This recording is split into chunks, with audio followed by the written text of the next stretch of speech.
Things can get tricky if the function key on your keyboard does not work anymore or has stopped functioning. And in such cases, you may need to take a few steps in order to fix the brightness function key not working on your Windows PC. Now, keyboard issues can sometimes be fixed with a simple restart. Restarting your computer will reset the keyboard settings and may make the brightness key work again. In addition, cleaning the keys can make them more responsive and help fix any problem with the brightness function key not working. Now, the hardware and devices troubleshooter is the next step to try if those two methods did not work. To run the troubleshooter, open Command Prompt with admin rights, type and execute the following command, and this will open the hardware devices troubleshooter window.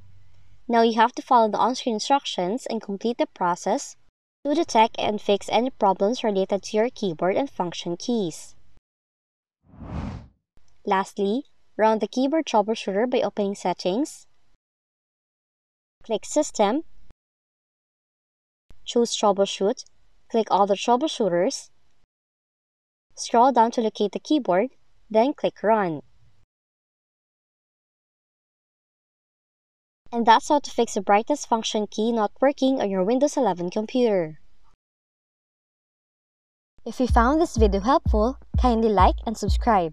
You may also click and turn on the notification bell so you can be notified from whenever we release new videos.